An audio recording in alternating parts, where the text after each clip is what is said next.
আসসালামু আলাইকুম ভিউয়ার্স, আপনারা সবাই কেমন আছেন? আশা করি মহান রব্বুল আলামিনের রহমতে আপনারা সবাই খুব ভালো আছেন। চমৎকার দিনটা কাটিয়েছেন। দিন শেষে আমি চমৎকার একটা ভিডিও নিয়ে আপনাদের সামনে হাজির হলাম।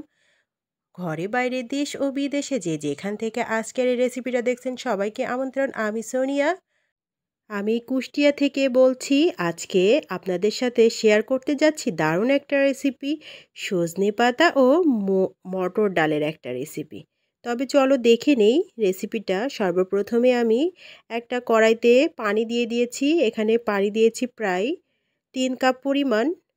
পানিটা খুব ভালোভাবে ফুটে গিয়েছে। এখানে আমি দিয়ে দিচ্ছি 10-15টা কাঁচামরিচ ফেড়ে, 2টা রসুন ছিলে আর একটা বড় সাইজের পেঁয়াজ কুচি করে দিয়ে দিলাম। আর এখানে দিয়ে দিলাম পরিমাণ মতো লবণ।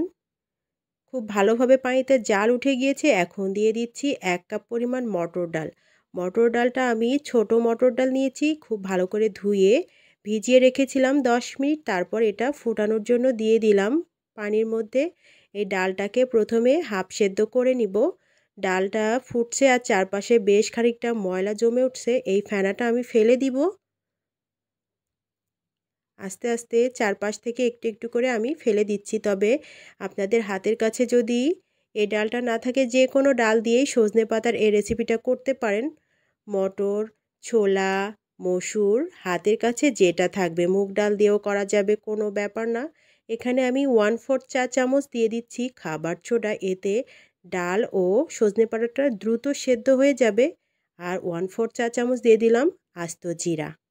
এখন খুব ভালো করে নেড়েচেড়ে উপকরণগুলো সব মিশিয়ে নিলাম। তারপর ঢাকনা দিয়ে ঢেকে এটাকে আমি 10 থেকে 15 মিনিট মিডিয়াম হিটে জাল করে নেব। এতে ডালটা হাফ সেদ্ধ হয়ে যাবে। হাফ সেদ্ধ হয়ে গেলে পানির পরিমাণটাও বেশ খানিকটা কমে আসবে। ডালটা হাফ সেদ্ধ হয়ে গিয়েছে। এখন এখানে আমি ধুয়ে রাখা সজনে পাতাগুলো দিয়ে দিচ্ছি। আমি সজনে পাতা বেছে ধুয়ে নিয়েছিলাম, তারপর সেটা পানি ঝরিয়ে নিয়েছি। সজনে পাতাগুলো আমি পরিমাণে নিয়েছি 2 মুঠ মতো আমার হাতের। আর তার মধ্যে 1 কাপ পরিমাণ মটরের ডাল দিয়ে দিয়েছি। তবে ডাল শাক আপনারা আপনাদের পছন্দ মতো দিতে পারেন, কোনো ব্যাপার নয় এতে। আমি এখন ডাল ও সজনে পাতাটা খুব ভালোভাবে নেড়েচেড়ে মিশিয়ে দিলাম। আর দিয়ে দিচ্ছি সামান্য একটু হলুদের গুঁড়া, জাস্ট কালারটা যেন সুন্দর আসে। তবে অনেকেই শাক পাতাতে কিন্তু হলুদটা খেতে চান না, সেক্ষেত্রে স্কিপ করতে পারেন। আমি ডালের জন্য সামান্য একটু হলুদ দিলাম।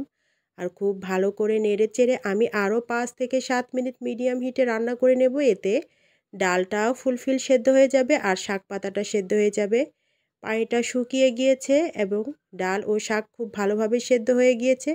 এটা ঢেলে নিয়েছি। তারপর কড়াইতে পরিমাণ মতো সয়াবিন তেল গরম করে নিয়েছি। এখন এটাকে ফোড়ানি দিব, এজন্য পরিমাণ মতো তেল গরম করে নিলাম। আর এখানে 6-7টা শুকনো মরিচ কুচি করে নিয়েছি, 2টা মিডিয়াম সাইজের রসুন ছিলে থেতো করে নিয়েছি আর 2টা মিডিয়াম সাইজের পেঁয়াজ কুচি করে নিয়েছি।